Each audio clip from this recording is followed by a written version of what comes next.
रामलीला मैदान इंडिया की महारैली आज, केजरीवाल का संदेश पढ़ेंगी सुनीता।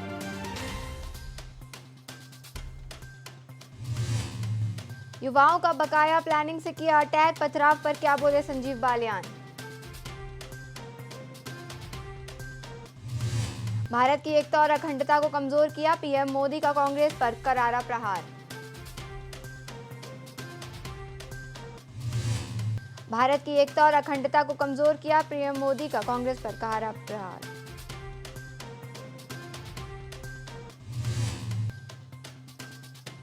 ओपी राजभर ने मुख्तार को बताया गरीबों का मसीहा, योगी सरकार में मंत्री अब्बास अंसारी को क्यों दिखाई गई टिकट।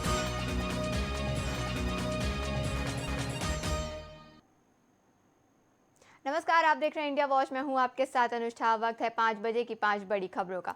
दिल्ली में आज यानी कि 31 मार्च को सीएम अरविंद केजरीवाल की कथित शराब घोटाले में हुई गिरफ्तारी के खिलाफ रामलीला मैदान में इंडिया गठबंधन की महारैली बुलाई गई है। इस रैली का नाम दिया गया है तानाशाही हटाओ, लोकतंत्र बचाओ। इस महारैली में तकरीबन 28 पार्टियां हिस्सा ले रही हैं और इस रैली में सीएम केजरीवाल की पत्नी सुनीता केजरीवाल सीएम केजरीवाल का संदेश पढ़ेंगी। आप पार्टी ने दावा किया है कि ईडी कस्टडी में अरविंद केजरीवाल ने देश के लिए संदेश दिया है, जिसको उनकी पत्नी पूरे देश के सामने पढ़ेंगी। साथ ही मंच पर सोनिया गांधी और विपक्षी नेता भी नजर आएंगे। दिल्ली के रामलीला मैदान में होने जा रही रैली में कांग्रेस अध्यक्ष मल्लिकार्जुन खड़गे, राहुल गांधी, शरद पवार, उद्धव ठाकरे, अखिलेश यादव, तेजस्वी यादव, फारूक अब्दुल्ला, महबूबा मुफ्ती शामिल हो सकती हैं। दिल्ली के सीएम अरविंद केजरीवाल की गिरफ्तारी के बाद आम आदमी पार्टी ने इस महारैली की घोषणा की थी। इस रैली के लिए बड़े स्तर पर तैयारियां की गई हैं। महारैली में पहले बीजेपी की पीसी पर महाराष्ट्र के पूर्व मुख्यमंत्री और शिवसेना अध्यक्ष उद्धव ठाकरे ने कहा कि वो परिवार का मतलब ही नहीं समझे। मेरा परिवार कहने का कुछ नहीं होता है, परिवार की जिम्मेदारी लेनी होती है। आपके परिवार में सिर्फ कुर्सी और आप हैं। अब उनके पास कोई और विषय नहीं रह गए हैं। जब से चुनावी बॉन्ड का मामला सामने आया है, उनका असली चेहरा जनता के सामने आ चुका है। बीजेपी यानी भ्रष्ट जनता पार्टी। सीपीआई के महासचिव डी राजा ने महारैली को लेकर कहा है कि आज रैली की बहुत ही अहम रैली है। ये रैली मुख्यमंत्री अरविंद केजरीवाल की गिरफ्तारी के तुरंत बाद हो रही है। इससे पहले झारखंड के मुख्यमंत्री को पद छोड़ना पड़ा था, उन्हें गिरफ्तार कर लिया गया है। अब मौजूदा मुख्यमंत्री को गिरफ्तार कर लिया गया है। सभी केंद्रीय एजेंसियों का इस्तेमाल विपक्षी दलों के खिलाफ किया जा रहा है, इसलिए इस रैली को लोकतंत्र बचाओ रैली कहा गया है।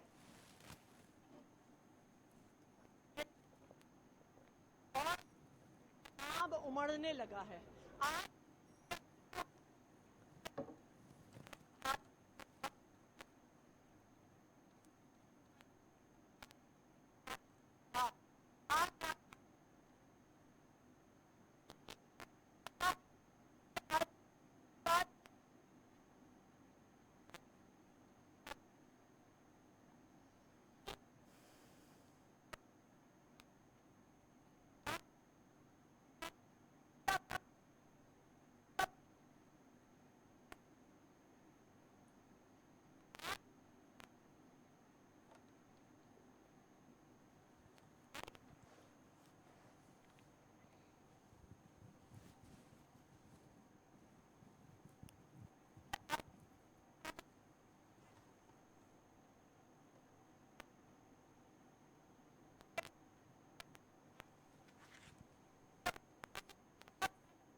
लॉ एंड ऑर्डर मेंटेन करने के लिए और ट्रैफिक को भी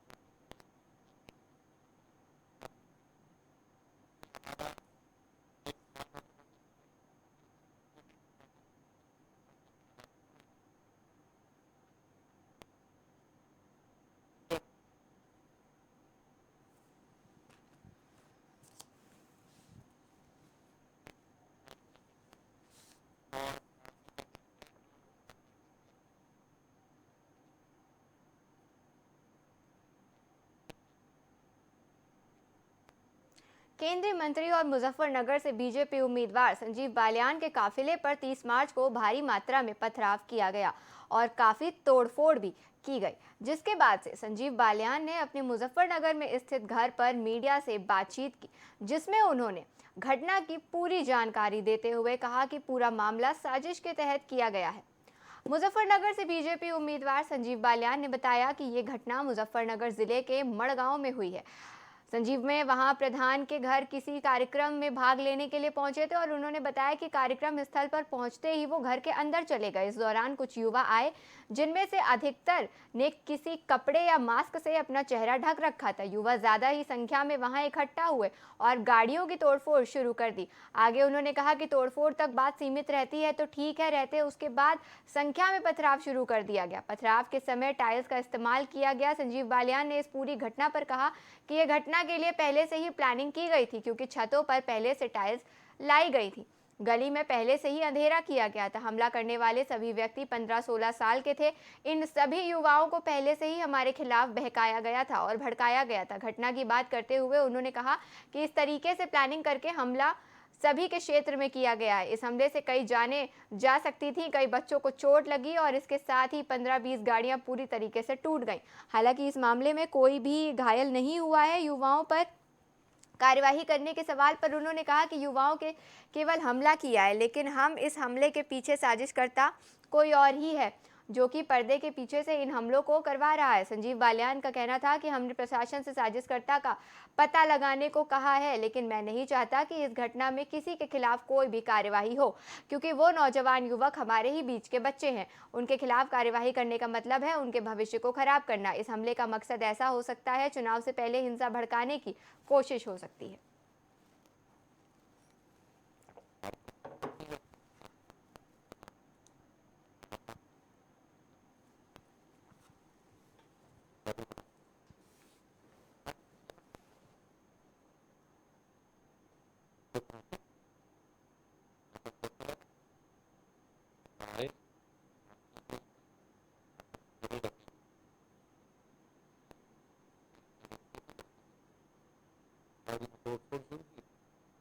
भी होता तो भी देख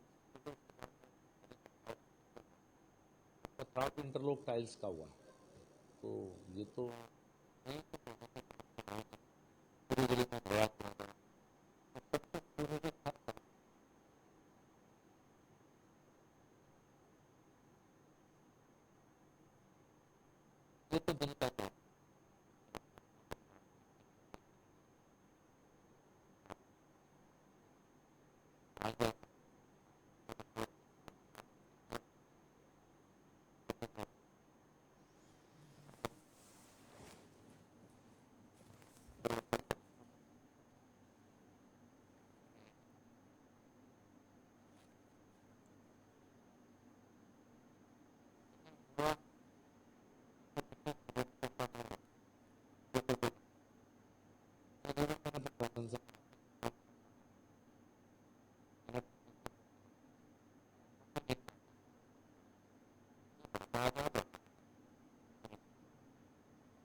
उनका का सामने आ जाए, जनता के सामने आ जाए, जनता के सामने उसका मुकाला हो जाए कि वो व्यक्ति जो भी है षड्यंत्र करता है वो आपराधिक प्रवृत्ति का हो।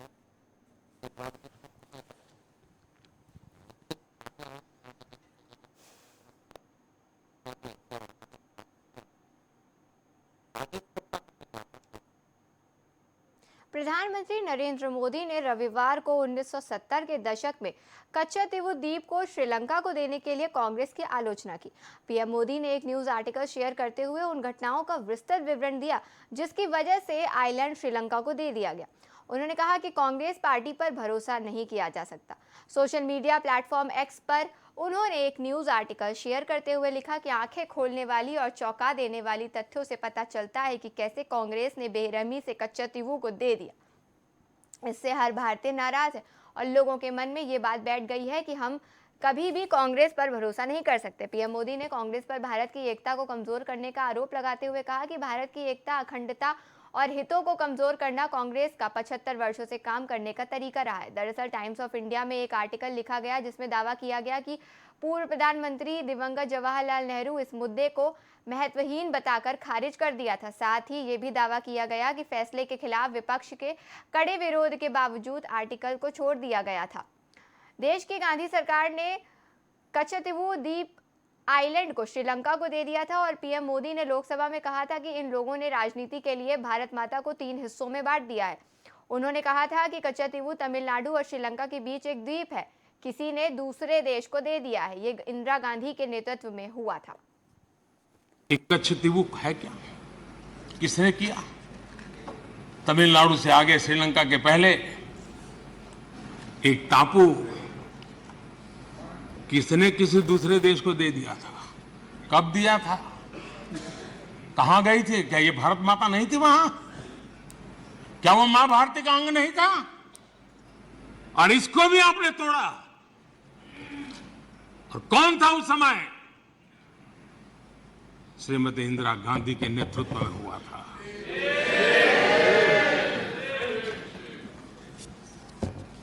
कांग्रेस का इतिहास मां भारती को छिन्न भिन्न करने का रहा।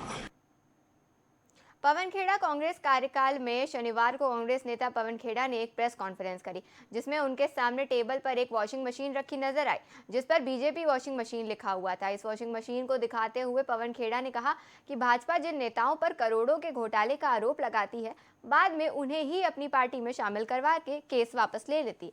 भाजपा के पास ऐसी वॉशिंग मशीन है जिसमें 10 साल पुराना केस भी डालो तो आरोपी बेदाग होकर निकलता है। उन्होंने आगे मोदी सरकार पर तंज कसते हुए कहा कि मशीन के साथ साथ ये कमाल मोदी वॉशिंग पाउडर का भी है जिससे आरोपी बिल्कुल चमकते हुए व्यक्तित्व के साथ वॉशिंग मशीन से बाहर निकलता है।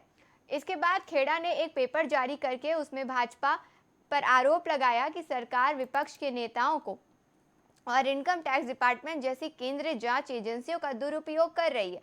ऐसी मशीन ने ना हम आपको बेच पाएंगे और ना ही आप खरीद पाएंगे क्योंकि 8,500 करोड़ मशीन केवल एक ही आदमी रख सकता है, उसका नाम है नरेंद्र मोदी। साथ ही पवन खेड़ा ने उन नामों को गिनाया जो बीजेपी में शामिल होकर बेदाग हो गए। खेड़ा ने विपक्ष के ऐसे 51 मामलों को गिनवाया जिन पर कार्यवाही चल रही है। इसके अलावा उन्होंने 20 केस ऐसे गिनाए जिनमें भाजपा और उनकी सहयोगी दल के नेताओं पर केस दर्ज है लेकिन अभी तक बचे हुए हैं, उन पर कोई कार्यवाही नहीं हो रही है। खेड़ा ने एनसीपी नेता प्रफुल्ल पटेल का नाम लेकर कहा कि भाजपा ने प्रफुल्ल पटेल पर अरबों रुपए के घोटाले का आरोप लगाया था लेकिन जब वो एनसीपी छोड़कर भाजपा में शामिल हुए तब उनके सारे दाग धुल गए थे और वो बहुत अच्छे इंसान हो गए थे। उन्होंने असम के सीएम हेमंत बिस्व शर्मा का नाम भी लिया और कहा कि इनकी कहानी भी सेम है।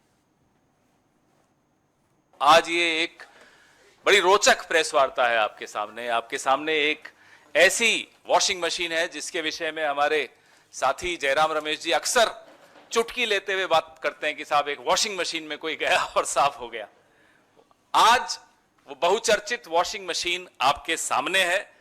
हमारे कपड़ों पर कभी सब्जी के, चाय के दाग लग जाते हैं, चाय बोलते ही थोड़ा डर भी लगता है, लेकिन चलिए। तो कई बार महंगे से महंगा वॉशिंग पाउडर भी उस दाग को नहीं छुड़वा पाता, लेकिन अब मार्केट में एक ऐसी वॉशिंग मशीन आ गई है और एक ऐसा वॉशिंग पाउडर आ गया है। यह है उस वॉशिंग पाउडर का नाम, मोदी वॉशिंग पाउडर। जिद्दी से जिद्दी दाग हो, चाय का दाग हो, सब्जी का दाग हो, किसी भ्रष्टाचार का, रेल घोटाले का, खेल घोटाले का, निर्माण घोटाले का, सिंचाई घोटाले का, कोयले घोटाले का, चिटफंड का, कोई दाग हो, ये मोदी वॉशिंग पाउडर और ये बीजेपी की वॉशिंग मशीन, ये आपके सामने लाना आवश्यक था। देश जानना चाहता था, सब जानना चाहते हैं साहब ये कौन सी वॉशिंग मशीन आ गई मार्केट में, और इसकी कीमत मैं आपको बताता हूं, घबराइएगा मत सुनकर। 8,552 करोड़ की ये वॉशिंग मशीन है। ये इलेक्टोरल बॉन्ड से जो पैसा आया था, 8,552 करोड़ की वॉशिंग मशीन जिद्दी से जिद्दी दाग छुड़वाएगी। आप भी खरीद लीजिए, काम आएगी। कितना ही पुराना दाग हो, वैसे ये 10 साल पुराने दाग धोने में बड़ी एक्सपर्ट मानी जाती है। 2014 से पहले के जितने दाग हों, ना केवल ये तेजी से सफाई करती है, आप बहुत हैरान होंगे जानकर, इसमें एक स्पिन का बटन भी है। स्पिन, वो स्पिन का बटन अगर आप दबा दें तो फिर कोई घोटालेबाज वो राष्ट्रभक्त बन जाता है, स्पिन हो जाता है पूरा गोल। जो कल तक घोटालेबाज था आज वो राष्ट्रभक्त बन जाता है, ईमानदार हो जाता है। ये दूसरा बटन है स्लो बटन। आप देखिएगा ध्यान से, स्लो बटन क्या है कि किसी जांच को धीमा करना हो, उससे पहले बात कर लो, बीजेपी में आ जाओ साहब, सब ठीक हो जाएगा, वो हाँ सोच रहा हूं कहेगा तो स्लो बटन में चला जाएगा, तो जांच धीरे हो जाएगी, कार्रवाई ढीली पड़ जाएगी, फाइल कहीं नीचे ईडी के ऑफिस में या सीबीआई के ऑफिस में कहीं नीचे चली जाएगी। ये इस मशीन का चमत्कार है, ये इस मशीन का जादू है, इसीलिए इसको जादुई मशीन कहा जाता है। फिर जब तक इस वॉशिंग मशीन में, अरे वो डालिए ना, ये वाली टी शर्ट जाती है, पहले देखिए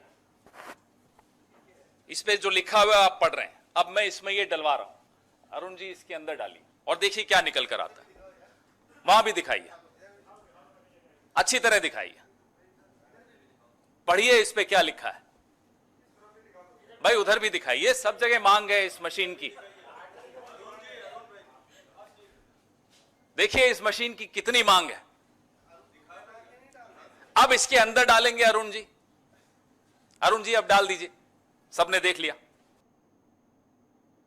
तो ये जादू आपको दिखाया।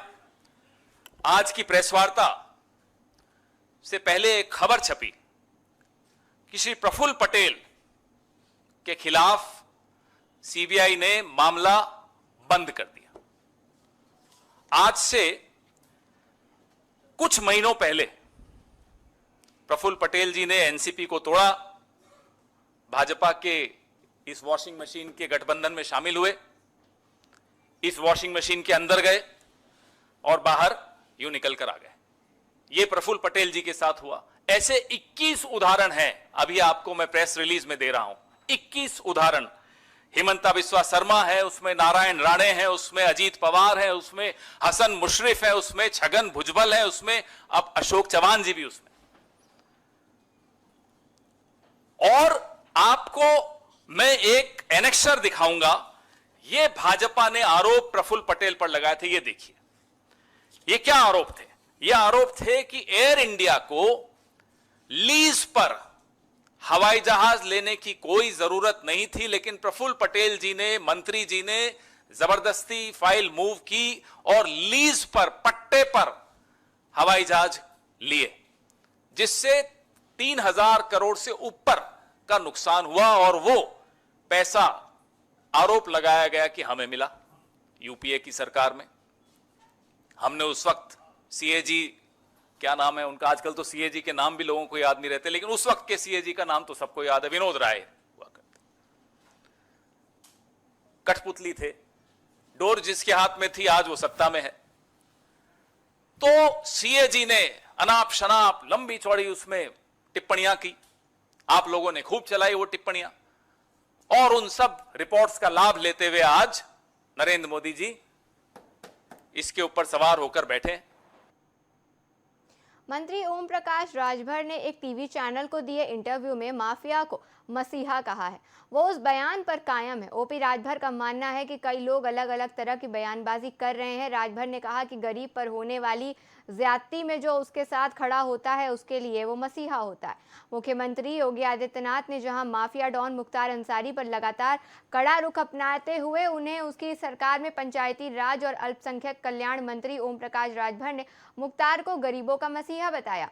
उन्होंने कहा कि जब भी किसी गरीब पर ज्यादती होती है तो उसके साथ जो खड़ा दिखाई देता है गरीब उसको मसीहा बना देते हैं। मुख्तार को लेकर कई लोगों के बयान आए हैं, उनमें से हमारी जान बचाई, हमारी मदद की, जब उन्होंने गरीबों की मदद की तो वो गरीबों के मसीहा ही होंगे। एक टीवी चैनल से बातचीत में राजभर ने कहा कि ये दुखद घटना है, ईश्वर के आगे किसी की नहीं चलती। डॉक्टर का जो कहना है और जो मेडिकल रिपोर्ट आई है उसमें मृत्यु का कारण हार्ट अटैक बताया गया है।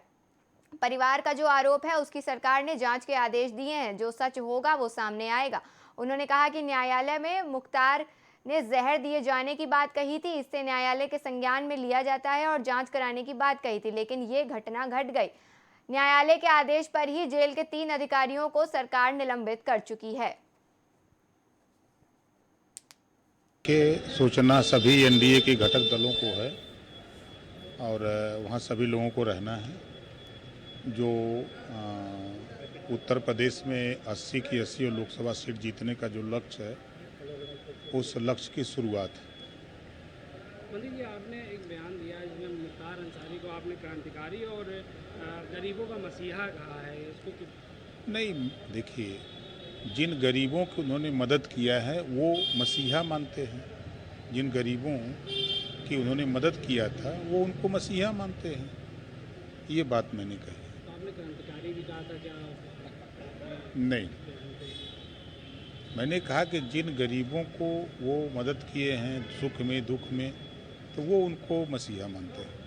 अच्छा, अफजाल अंसारी हैं, उनके बड़े भाई, उनका आरोप है कि उनको जहर देके मारा गया और इसके पीछे जो है माफिया ब्रजेश सिंह को बचाने की साजिश है और मुख्तार अंसारी उनके फ़ोन पे भी कह चुके हैं कि देखिए, घटना दुखद है, ईश्वर के आगे किसी की चलती नहीं है। और जो मेडिकल रिपोर्ट आई है वो रिपोर्ट यही है कि हार्ट अटैक से है। जैसा कि बेटे उनके उम्र की डिमांड हुई कि मजिस्ट्रेट की जांच, मजिस्ट्रेटियल जांच का, तो उसमें सरकार के तरफ से मजिस्ट्रियल जांच के आदेश दे दिए गए हैं, जांच भी शुरू हो गई है। अच्छा, मुख्तार अंसारी के बड़े भाई अफजाल अंसारी का कहना है कि प्रधानमंत्री इस बार जो है 400 सीट पार नहीं हो पाएंगे, उसको किस तरह से देखते हैं? सरकार को लेकर उन्होंने तंज कसा है।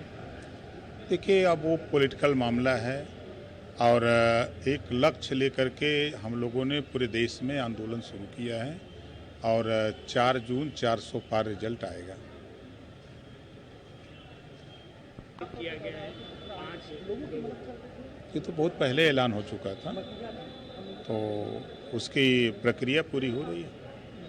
अच्छा सर, इंडिया अलायंस के बड़े नेता जो है रामलीला मैदान में, दिल्ली के रामलीला मैदान में बड़ी रैली करने वाले हैं, उसको किस तरह से देखते हैं लोकसभा चुनाव को लेकर? एक इकट्ठा होंगे सब इंडिया गठबंधन। देखिए, जनता को ठगने वाले लोग, जनता को गुमराह करने वाले, गुमराह करके वोट लेने वाले लोग इकट्ठा हो रहे हैं। आज अगर ये लोग काम किए होते तो आज पिछड़े दलित अल्पसंख्यक कहाँ होते? आज उठा के देखिए पूरे देश में, अगर हम यूपी की बात करें 75 जिले में अल्पसंख्यक कहाँ खड़ा है? अल्पसंख्यक जब आज़ादी के बाद नौकरियों में 38% था, कांग्रेस सपा बसपा ने इतना विकास किया कि आज 1% नहीं है। पिछड़ों की बात करने वाले जो लोग इकट्ठा हो रहे हैं, ये लंबे समय तक दिल्ली में और लखनऊ में अकेले अकेले शासन किए, मिल के शासन किए, मिली जुली गवर्नमेंट दिल्ली और प्रदेश में थी। इन लोगों ने विकास की बात क्यों नहीं की? जब महिला आरक्षण बिल पास करना था तब इनके पास समय नहीं था, तब इन लोगों को याद नहीं आया। जब गरीबों के इलाज के लिए 5 लाख रुपए देने की बात आई तो इनको याद नहीं आया। अगर ये काम किया तो एनडीए, देश के प्रधानमंत्री माननीय नरेंद्र मोदी जी के नेतृत्व में हुआ। जो योजनाएं बन रही हैं उन योजनाओं का लाभ गरीबों को मिल रहा है, इस नाते वो लोग परेशान हैं। तो परेशानी से वो रैली नहीं, कुछ करें। जनता चुनाव लड़ रही है मोदी जी को प्रधानमंत्री बनाने के लिए। सर, चुनाव की क्या तैयारी है? उत्तर प्रदेश की 80 लोकसभा सीट जीतेंगे, कहीं कोई लड़ाई नहीं है। विपक्ष आपस में लड़ रहा है और आपस में लड़ करके वो बिखर चुका है। सर, कांग्रेस लगातार सरकार पे आरोप लगा रही है कि सरकारी एजेंसियों का दुरुपयोग कर रही है, जैसे आयकर विभाग की नोटिस गई और फिर उसके बाद कांग्रेस के बैंक खाते को सीज कर दिया गया। उसको लेकर आज कांग्रेस ने प्रदर्शन भी किया है। राहुल गांधी कहते हैं कि अगर सरकार बदलेगी तो कार्रवाई होगी। देखिए, जब कांग्रेस की सरकार थी तो ईडी और सीबीआई काम नहीं करने देती थी, लोग स्वतंत्र एजेंसी थी। आज काम कर रही है। कांग्रेस के नेता झारखंड में पकड़े जाते हैं, छोटी मशीन नोट गिनने वाली जाती है, गर्म हो जाती है, बंद हो जाती है, फिर बड़ी मशीन जाती है तब भी बंद हो जाती है। 350 करोड़ रुपया बरामद हुआ, उस पर बयान देंगे ये कहाँ से बरामद हुआ? तो जो एजेंसियां वो अपना काम कर रही हैं। अब एजेंसी काम कर रही है तो लोगों को बुरा लग रहा है तो लगे, जो उनके बेटे की तरफ से हुआ कि मजिस्ट्रेटियल जांच हो, उसके लिए सरकार ने तुरंत आदेश कर दिया और जांच भी शुरू हो गई। और उनकी जो ख्वाहिश हो कि और कहां से जांच कराई जाए, तो उनके तरफ से अगर होगा तो सरकार कटिबद्ध है। सबको न्याय देने के लिए सबका साथ सबका विश्वास की बात है, कहीं किसी के साथ अन्याय नहीं होगा, इसके लिए सरकार कटिबद्ध है। आपने कहा जिनके साथ जो गरीब हैं वो मसीहा कहते हैं, आप क्या कहेंगे उनको? मुख्तार अंसारी को आप किस? मैं फिर कह रहा हूं, जिन गरीबों को उन्होंने मदद किया, सुख में दुख में काम किया, वो गरीब उनको मसीहा मानता है अपना। आपने बहुत पहले उनको क्रांतिकारी कहा था, आप अपने देखिए बयान में- मैं उनके साथ था। मैं देखिए कौमी एकता दल जब उनका था तो हम लोग मिल करके चुनाव लड़े थे। फिर उसके बाद हम लोग समाजवादी पार्टी के साथ गए, फिर उनसे मिल के चुनाव लड़े। उसके बाद फिर हम एनडीए में शामिल हैं भारतीय जनता पार्टी के साथ, तो भारतीय जनता पार्टी की सरकार बनाने के लिए हम लोग लड़ रहे हैं। उनके जाने से पूर्वी उत्तर प्रदेश में कुछ नुकसान कोई नुकसान नहीं है, कोई नुकसान नहीं है। जो लक्ष्य हम लोगों का, उस लक्ष्य की पूर्ति के लिए 5 बजे की 5 बड़ी खबरों में फिलहाल इतना ही। देश और दुनिया की तमाम खबरों के लिए देखते रहिए इंडिया वॉच।